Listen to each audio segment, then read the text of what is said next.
Good evening to whomever is watching this. My name is Alan Clark and I'm doing my midterm presentation for Ethnic Studies 171. So, first off, I want to say who my audience was my little brother and my best friend. My little brother Dante and my best friend Milan. I chose these audience mainly because I wanted to start off with siblings, and gratefully I have a younger one, so it was perfect because he's actually he just graduated high school, so he technically left the curriculum, but he really didn't because he went to college, but he's at an HBCU, so it's kind of more helpful that he's there. So, but I still wanted to give him this base because I know he's missing his basic knowledge from the curriculum, because they're based on a Eurocentric education, and that he's not told this knowledge. And so yeah, I thought this was a perfect opportunity. So as I said because this is my second midterm presentation. Of course, I have your younger, the lower division course, and I chose to present Booker T. Coleman's Ethiopian world history. And the main points I wanted to get across was the white pigmentation process that occurred to their skin, making them from dark Africans to white, or the most easiest representative you could say of albino skin type.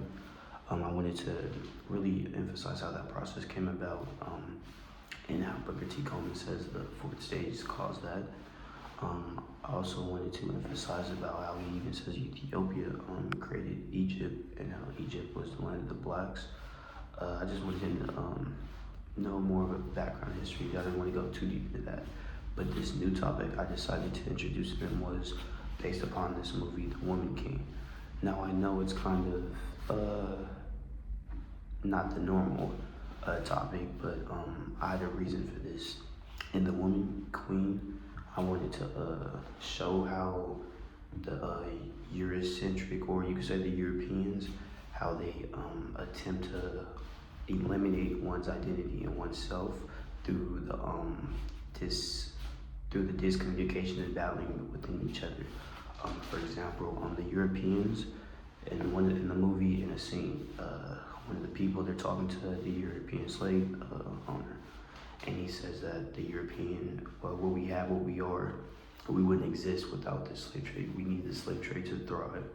And so they make an emphasis of how important the slave trade was to the Europeans, and how much they needed this to thrive, so they would do anything to keep this going.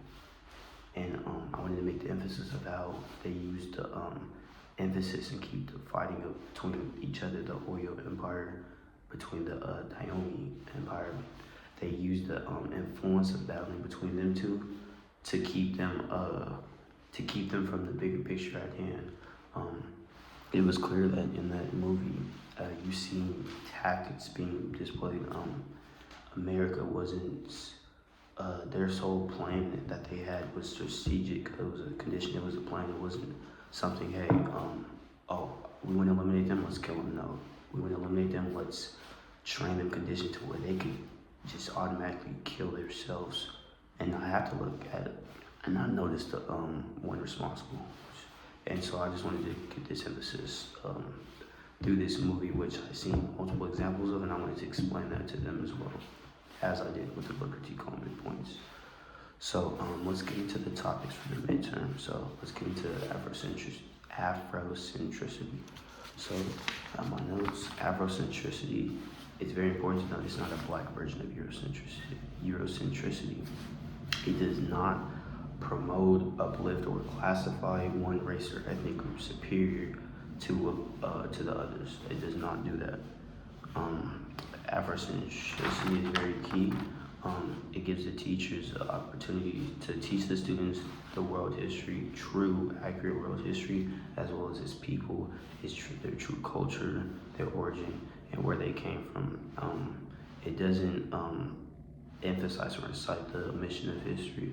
The mission of history is to omit something at my job, or when we have an omission, or to omit, it means to skip. So the omission of history, think the skipping of history. If we have a skipping of history, that will equally lead to the forgetting and not knowing of history, because it's being skipped and not told. So think of that, what that omission of history means. Also, Afrocentricity, it's key to know that it doesn't put one group down to as Eurocentricity does. So Eurocentricity, what that is a perspective of white dominance outlining all of human history and culture, categorizing all normal humans, meaning races, making them races such as blacks, Africans, Asians. This point I wanted to make an emphasis using Booker T. Coleman's main point was that there is no race, and that Eurocentricity, the whole idea of that was a Eurocentric education and point of view that was displaced and trained and conditioned on the people. So I wanted to make that point clear. But Eurocentricity also it highlights its consequences of alienating non-whites as objects of history. Objects is history. What I say that does is, what that makes you do is tell history around you as the object centerpiece, and that's not how history should be told. History should be told as the centerpiece, with anybody who was involved or who was around it as the side pieces. So the history is the main point of being focused on, and not the people itself, as Eurocentricity does. It's key to know that Eurocentricity, it commonly manifests either the intentional or the unintentional use of the omission of history. I would say it's intentional, but they train and condition how the system, so it's almost seen as unintentional, but it's a clear intentional meant. It also ignores the all work and all work ethic that any other group of ethnic group or any group of people have put to this new world or to this country of America. Eurocentric education says that no other group has done anything but the Europeans are the hold of themselves, and that which we know is not true.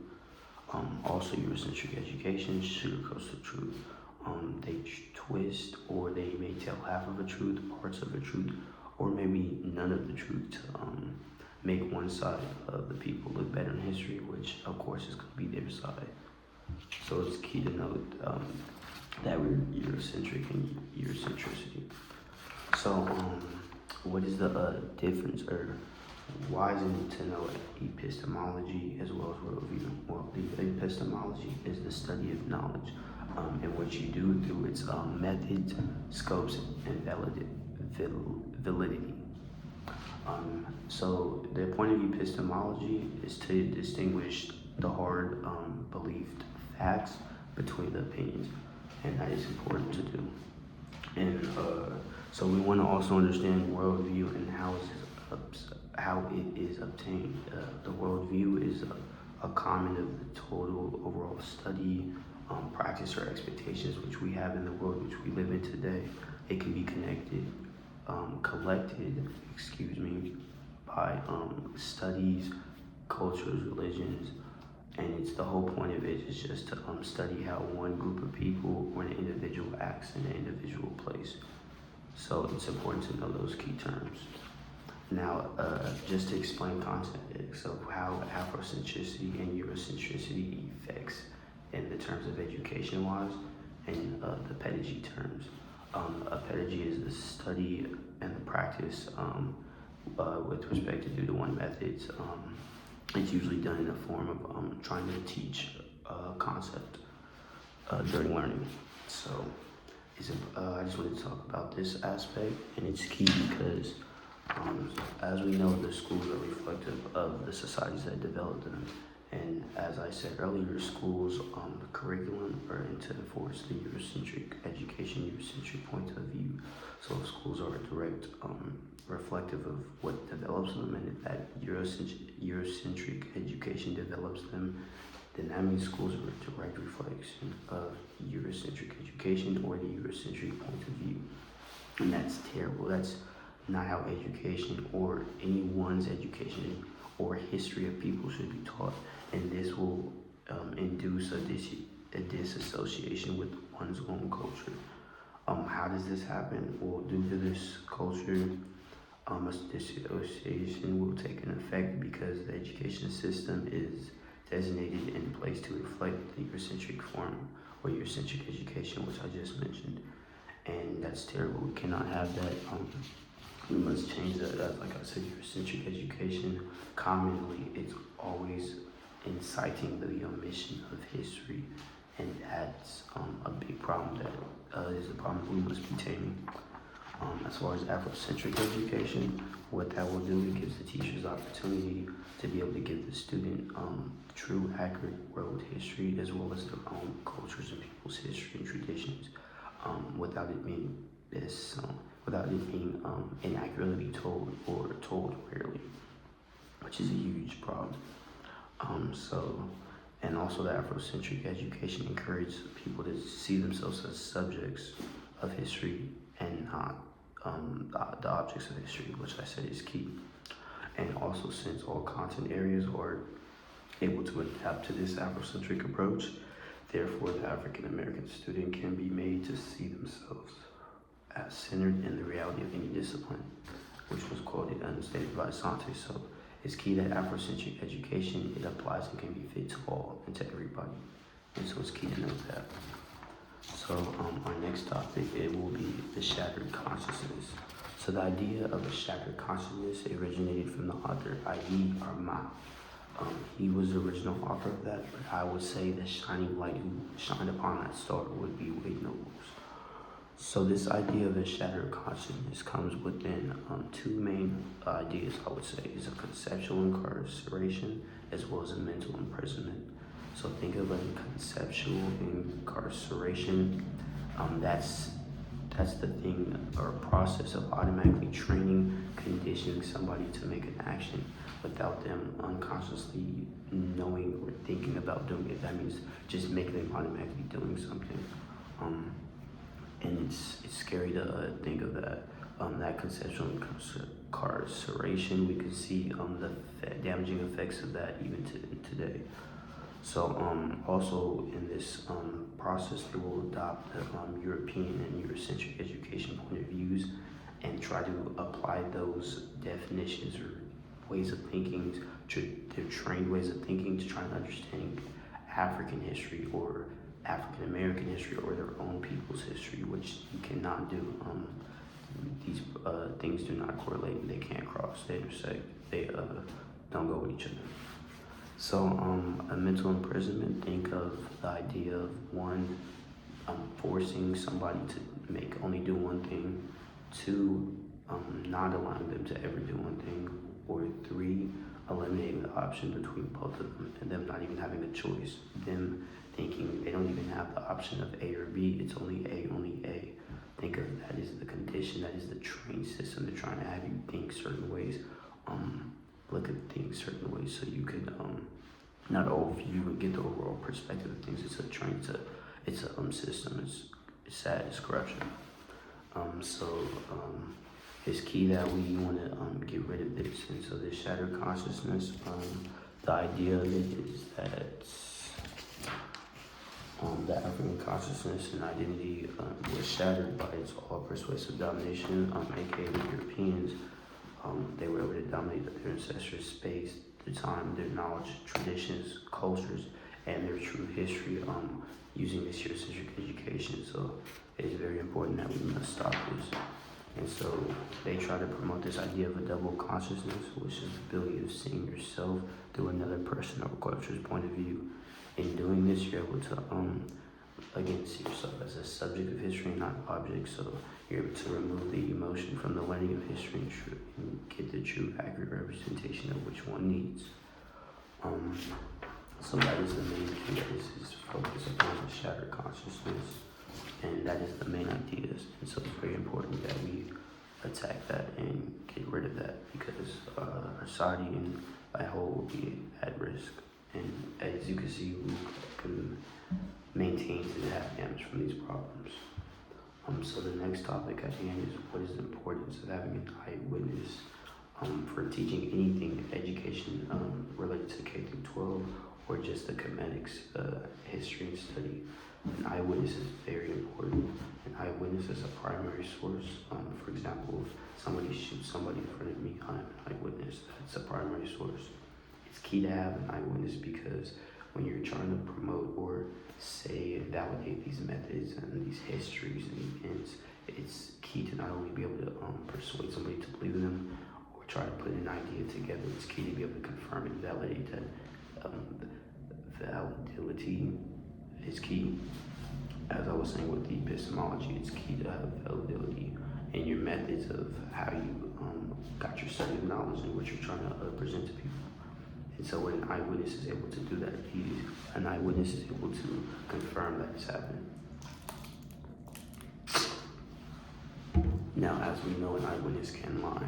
As we see our eyewitness account for the Kemetic study is Herodotus.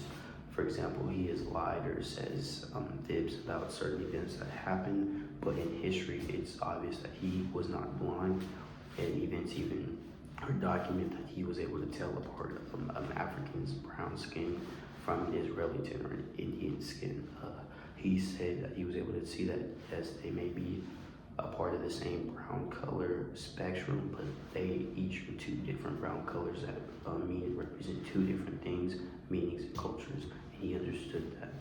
And he himself even said in Egypt, in Ethiopia, Egypt was previously known as Kemet, the land of the blacks. He says, you see Africans, dark skin and woolly curly hair. So he states as an eyewitness, says he's seen Africans as being the first people and one of the only people at a certain time of people of existence on this earth, which is key as an eyewitness validates that. So we have events, theories that lead to this study of knowledge, and then we also have validity from our eyewitness who's able to confirm our methods are correct and accurate leading up to our study of knowledge of events, and that is very key of the whole idea. The Eurocentric education doesn't have that, and it's key to emphasize that it's missing this entire factor, as the Afrocentric education is based around this factor and it has this, and that's why I want to promote this, because it's the fair overall education for one. It's key to notice that the true representation of one's psychology representative should represent the valid perspective of one's true culture of their people, the true valid perspective through the terms of knowledge and practice. So that's the only way, is that there's no universal perspective that fits all. Whatever perspective will be valid to whatever it truly represents the culture of people. So it's true to be able to tell these terms apart. And so thank you. That will consist of my midterm. I believe I put all my points across. I would like to thank you. And this was great. I appreciate the opportunity. Goodbye.